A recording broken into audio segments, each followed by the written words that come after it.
Welcome everyone. Today we will talk about the essence of team and the corporate team is the focal point of our discussion. So exactly everything about team management, how does the team formation takes place, how does it start functioning as a unit and so on and so forth. So understand what exactly is team. Remember, it's a small group of people who are basically complementing each others to achieve a single objective, a single purpose. So basically, in an organization, we all work in a team so that we are achieving the organizational goals. Organizational goals is all about profitability. Out of the profit comes our expenses in the sense of our salaries and wages that we talk about it. So basically, team essentially the characteristic would be small in numbers. People from different skill variety would be forming a team and making a cohesive unit. There would be a common purpose, performance goals, common approaches thereby, and are mutually accountable. It's not like one of the members or few of the members are striving more, putting in much of an effort and labor into the achievement of the objective, whereas there are other members who are basically have a fun time to themselves and not contributing at all to the team purposes or the organizational objective thereby. In such kind of scenario where there is a not equal barter system, probably the team is going to disintegrate integrate much sooner. So the team will become dysfunctional and will not be an effective cohesive unit altogether. Remember, team is all about being small, being complementary, and looking for a single odd purpose. That's what we are looking at it. So why use team? Most of today's business assignments are addressed on a multidisciplinary fashion. You must have come across certain field of study, right? For example, biotechnology, right, or microbiology, or should I say nanotechnology that we talk about. Now, basically, what are we talking? These are individual fundamental subject as biology and technology. Technology is an individual engineering subject. Biology denotes to everything about the anatomy of a living being altogether. But when we amalgamate these two disciplines and come up with something called a new approach, that is what today's business are all about. We are looking at a multidisciplinary teams because we would love to handle a issue from different perspective altogether, and this is where we require the team formation, wherein each of the individual members will bring in with him or her the unique sets of skill that we are looking for. Remember, team building is important part of the modern workforce. Team building is important part of your preparation for engineering practice, or for that matter any practice there. So we'll speak about the advantages and the disadvantages. Should I say, when group work together, the accomplish will surpass any result associated with a one single individual or one single effort. So this is advantages where there would be a synergistic effort for the whole team members altogether. On the other hand, the challenges is where the team member functioning independently of the team members will compete with them. So basically, what we are doing is people are moving in separate directions altogether. One person is moving in one of the direction, the other person is absolutely moving in the opposite direction altogether. So do you think there would be a movement or achievement of goals? In all probabilities, no, because each would cut off their energies, efforts, and so on and so forth. So the outcome will be almost minimal. Remember, that is what we are looking into it. But what happens when both the individuals are pushing for the same direction, and this is what the advantages is all about it, wherein they will push into the same direction, they will together reach a huge amount of distance, and that is what synergistic effort would all out be. So there are challenges and there are advantages. We are looking forward to build a cohesive. Advantages: every person can contribute, every person will be an integral member of the team, every person will not feel be left have a feeling of being left alone. So that's not the case. It is an integrative approach where the challenges are no member's contribution should ever be automatically, or should I say systematically disregarded. That is what one of the things that can goes around it. So people needs to be motivated. This is what one of the main thing that needs to be put into consideration. You just cannot negate the efforts of one of few of the people who might not be contributing to that emphatic effort that everyone else is doing it, but their contribution, no matter how minimal it is, it's very important. So let us have the sense of performances, the sense of dignity, the sense of respect be accrued and given to each individual team member. So, vision of the team is a common and meaningful purpose that we form around it. Specific goals are an integral part of the purpose. The combination is essential to the performance measurements. This is what we are looking at it. By staying rooted in a commitment, today's visions becomes a tomorrow reality. Look at it. We have seen technology move by leaps and bounds. Who were supposed to go about speaking to one another who are a few miles or few thousand miles apart from each other. In came the inventions of telephone. Then there is something called when can we record or watch moving pictures, absolutely moving pictures on the screen as if they are telling a story. Yes, then came the theater system that comes around it. What happened when we look for a live events? Can we do it out there? Yes, definitely. There are so many live events in the world that has been beamed right now. Presently, there might be the Iran-Iraq war, there might be the Ukraine invasion by the Russia. There are so many events which have been live streamed. So basically, what I want to emphasize is what was thought as a mirage, what was thought as a miracle, what was thought as a dream has become a reality, and this is what is true altogether. To the next slide. So, what teammates do? Teammates basically are looking at each other. They are helping each others and putting in effort as and when on required by your team members altogether. So teammates remove the inconvenience of themselves by probably helping or extending cooperation altogether. They demonstrate patience or concerns from each other. That is what we are looking into it.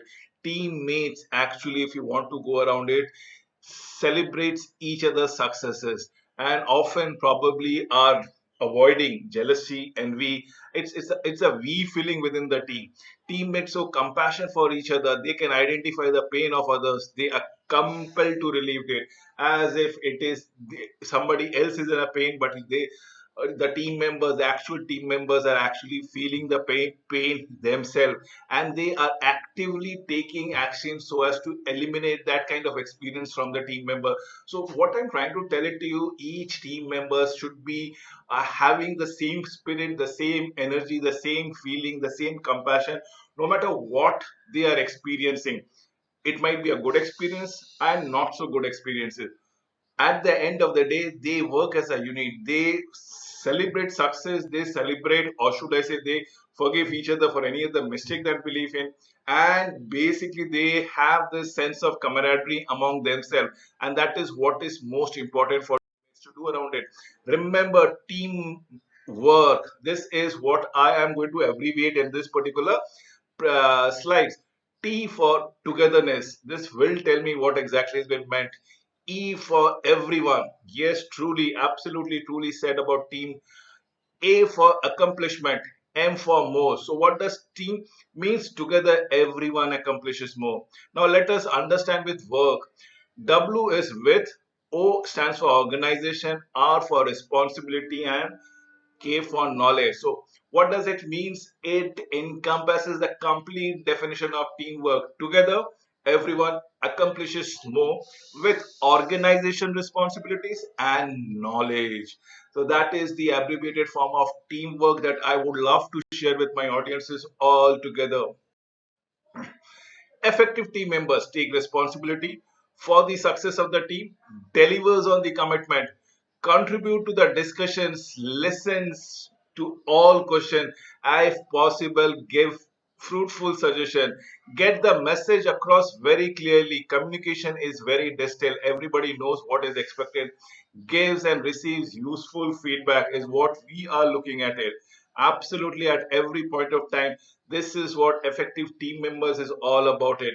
Taking responsibility, delivering on commitment, discussing, openness, transparency, listening, empathy, communication, everything is built in and are essential ingredients for the characteristics of each team member around there.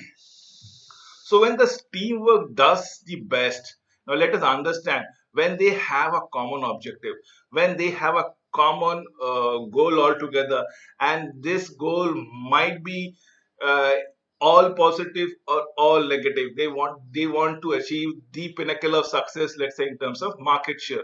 That's a all positive, or they are all negative in the sense they would not like a new technology being brought into the company altogether. So they are vehemently opposing together. So what I'm insisting out here is in either of the ways, there is a group of people, be it a small number or any number that are coming about, but they are very compassionate. Their causes are very just as per their beliefs are concerned. So most likely, what happens is when they understand the interdependence altogether. This is what we need to go around it. Understand the interdependence. The second aspect is to define each person's roles and responsibility. This is where we will signify what is expected from each one of us. That is of the individual talent and opportunity to grow, learn every skills that comes around it. The third best thing is effective decision system or communication procedures. What I have been trying to tell it to you is the word called transparent communication. Yes, communication is a must thing, and we need to keep on harping on it. Accept conflict, manage it, resolve it well. The fourth and the last one would be all of dignity, all of trust, all of faith, all of confidence that the team members have in each other. These are the things that, or these are the conditions where team works best. One, commitment to the common objective. Two, defined appropriate roles and responsibility. Three, effective decision system, communication at work. And the fourth one is having a wonderful relationship. So let us understand what is team building. Now let me elaborate upon the various stages of team building as that goes around it. Yes, this is all we go around. This is the way that goes formation comes around it. It is from forming, storming, norming, performing. This is what we are looking into it. The five stages, absolutely. Remember, the very first stage is you are basically being assigned to a group of people. That is the forming, and this might be through a formal structure, and you might not be aware of the team members altogether, right? That's a formal thing. What happens in an informal environment, you automatically get yourself attracted, aligned, and probably associated with people whom you feel are like-minded, whom you feel have the similar vision like yours. That is the stage where forming comes around it. And when we form around it, we then comes the stages of storming. Basically, when in either of the scenario, be it the formal environment or informal environment, what happens after the group has been formed, and then you find there are minor skirmishes, minor disputes. Why? Because not probably informal thing, you have been associated with a group of people, and you find they are not in sync with your taste or thoughts or ideologies. Similarly, can happen in an informal setting also. Despite the fact that you thought that these people have the similar vision, you find they are differently aligned altogether. So this is a case where there is a storming, where there's a dispute, and you need to iron out those issues. And once this has taken place, the storming phases have moved over, we come to the stage of norming, where we understand what my role periphery is all about it. What is the assumed responsibility the other people are going to take? Now that is where we are distinguishes everybody's roles, everybody's job altogether or expectation within the group, as the case might be. That is where you start norming the scenario. And once everything becomes normal, acceptance creeps in, we as a team member, as a group people will start performing. Remember, the moment we start performing, we are bound to achieve what objectives, the very objective that we have come forward for. Once the objective have been achieved, there is the fifth stage of adjourning altogether. The adjourning is where the team members disintegrate. Let's understand. So, first stages, all the five stages, I'll be discussing it, and I have elaborated it. Is the exchange of information, increase interdependence, task exploration, identification of commonalities. Let us say about principle, practices, ethos, thought processes, and so on and so forth. These are the main processes during the forming, and I have also elaborated whether in a formal procedures or formal environment and in the informal environment. Forming stages happen altogether. So characteristics is tentative interactions, polite discourses, concerns over ambiguity and self-discourse. This is where you need to disclose about yourself. You need to understand what is happening right and how you can improvise or chip in. The next stage of storming comes around it. This is where the team member realize the task is wee bit more difficult than they had expected. Members then began to resist or probably give up altogether, and probably they might actually resign from being the team member in all the positions. Now why this happens? Because everybody wants to be in their comfort zone, right? Nobody wants to move out of the skin and take unnecessary risks. This is what we are looking around it. Storming is a process where communication is the biggest impediment, where there are no uniform communication and people often perceive things, assume things, which is not the right thing to go around it. Then comes fluctuation. Now, what is fluctuations in attitude? Fluctuation in the chances of success. Now, we all start calculating what happened if. Is the what if situation creeps in.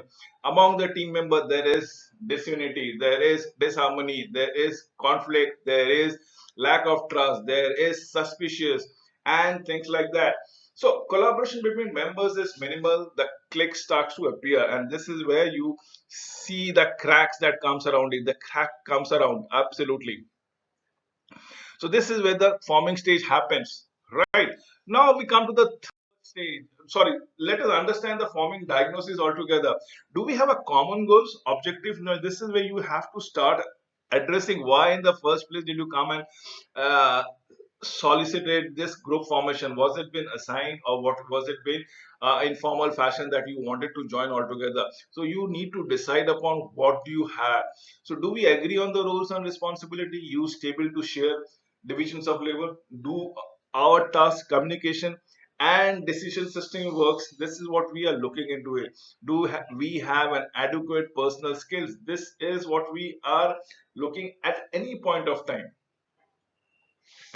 The storming diagnosis. Yes, this we need to find out what is not clicking, what is missing. This is it our communication? Is it our style of work? Is it the vibes that we are exhibiting, and so on and so we come negotiating conflict, and this is where we need to understand as well the storming comes around it. It's when we need to dissect or differentiate between the problem and the people issue.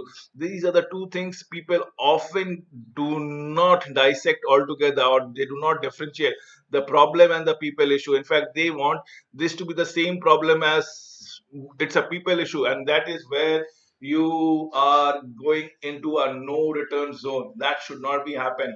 Remember, be always soft on the people, but always tackle the problem positively, proactively.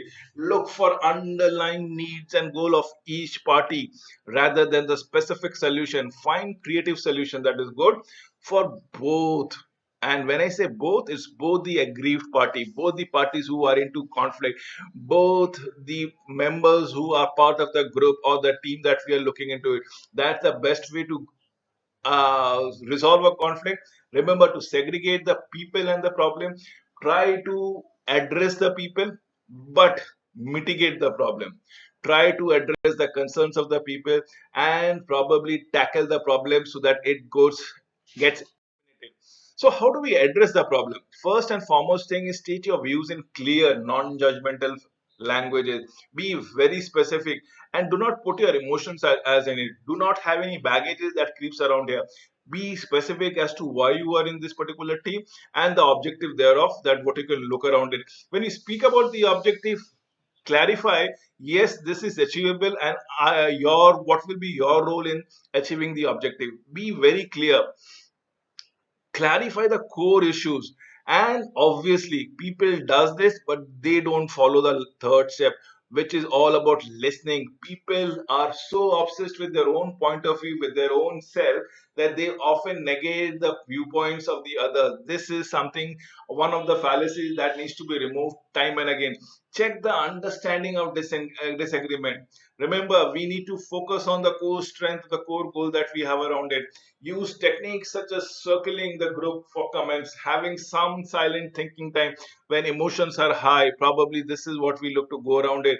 When if you think emotions are going high and people are getting distracted altogether, let us have a breakaway rooms, find it out and try to solve it in another fashion, maybe a little bit of an informal, and then again come back and the huddle and put across viable option. And I'm sure most of the time the problem will come up with very many alternative solutions. The third stage is norming, and this is where they actually the team formation starts taking place. This they everybody accepts their role or the role of the members, other members of the group. There is a ground rule which has been set as to what is my periphery, what is my expectation, what is that I can expect from others. The roles are clearly defined. The individuality of the fellow members is what we are looking at it. Remember, team member realize that they are not going to drown or and start helping each others all together. It is they win some and they don't want to lose some. It is always a win-win situation that people go around it. Remember, this is the third stage, and this is the third stage where actually the spirit comes back into the team. The passion falls in, where people start accepting each other's as per their roles, what they are defining around it, as per their aspiration that they are going around it, the individually, the personality that they're going to bring into the team altogether. Now, behaviors, competitive relationship become more cooperative. Yes, willingness to confront issues and solve problem, definitely. Ability to criticize constructively. Nobody is asking you not to criticize, but probably again disintegrate the problem and the people from one another, and have a sense of team spirit, have a shared vision, celebrate the small successes, celebrate camaraderie among yourself. So this is what we are looking into it. Competitive behaviors become cooperative. People become not individual voices but a unison voice altogether. Now there is a problem. There is this aspect of tackling the problem or solving the issues as a cohesive unit. Ability to criticize, but constructively, wherein we are disengaging the person and the problem altogether differently, and probably having a sense of spirit built in. So, guide for giving a constructive feedback. What exactly is all about it? What is the guide that we need to, or we can go for it? So, when you see, whenever you start with a sentence like when you, always describe the behavior. Do not, I repeat, do not describe the person. So don't get personal, and this is where you can differentiate the problem and the person altogether. Describe the behavior.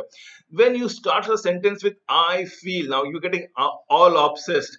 Now you have to say about what is affecting you as what in behavior. Again, the point is not to point the fingers towards the other person. It is I feel, as in I own this issue because this is what I'm not been able to accept. Such kind of tantrum or such kind of behavior or such kind of miscommunication, I feel, is not being very conducive. Again, you're not blaming anybody else, not pointing a finger about it. Again, this is what we always be telling about. Because I, again, the behaviors, let the other person respond. This is where you have to give a chance for the other person to respond, in the sense, why did they behave in a particular fashion, why was there a miscommunication, or was this assumption everything in your head and there were nothing, no big issues such other way right. So this is what we look into it. I would like, again, what kind of behaviors would like to change, what kind of changes that you want to incorporate, what are the changes that you want to see in the group. Never ever take personals names altogether, because now this is where you come with a solution. Because what is your solution that you want to proceed with it, and what do you think is all about people responses and discuss with their opinion. This is what we are looking at it. Absolutely, this is what we are looking as for guiding constructive feedback. Remember, constructive feedback is all about be descriptions. Never use labels, never exaggerate, don't be judgmental and judge a person. Never be personal altogether, and always speak for yourself. Never ever take a side, never ever take a perspective. Speak what you feel, speak what is your point of view, speak what is that is crisscrossing your mind. So this is what about constructive feedback is all about. It This is what we are looking at. So be descriptive, do not use labels, do not exaggerate, do not be judgmental for yourself. So, what do you talk about it? First, about yourself, not about the other person. This is what we want to go around it.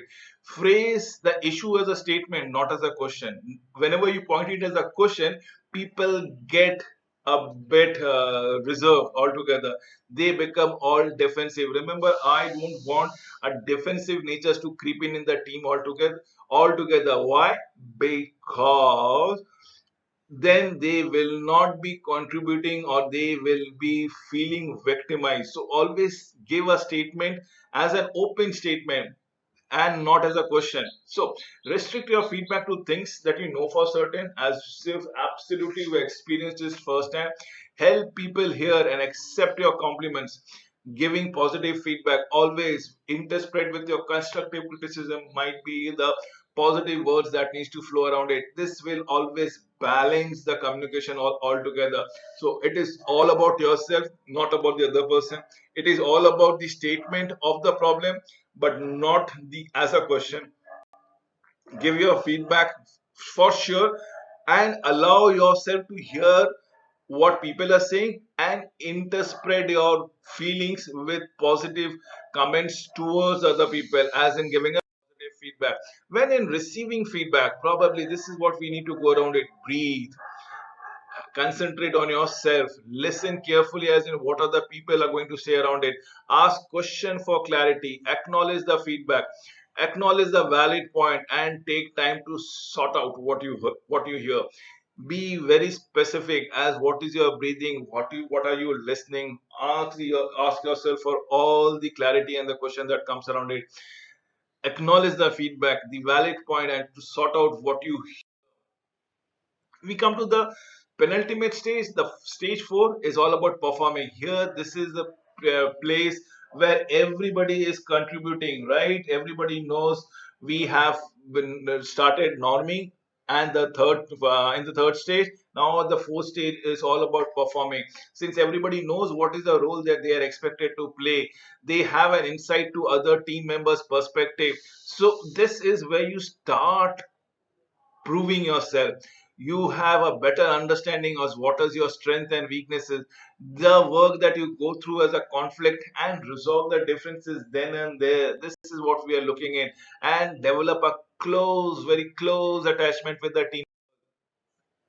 The fifth stage is the major process, is the termination of the role, or since the completion of the task has taken place, there are no more objectives to be left around to be finished out. So this is where the characteristics of disintegrations and withdrawal happens. There is something which is independence, and probably people are getting associated, aligned, attached to people, and emotionally there is an element of also comes around it.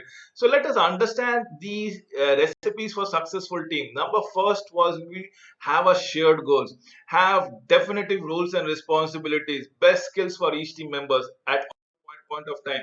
Effective system and processes. How do we go around it? Is having a clear communication, beneficial team behaviors, well-defined decision procedures, use of scientific approach, balanced participation, establish ground rules, and awareness of the group process. Now, this is what you need to have as an effective system, as a process. What about communication, your behavior, your decision making, your transparency, the validation by the data that has come around it, always percolating the decision within the group before enacting the decision. That is what a balanced participation is all about. With this, I come to an end of this presentation. Thank you for watching this video.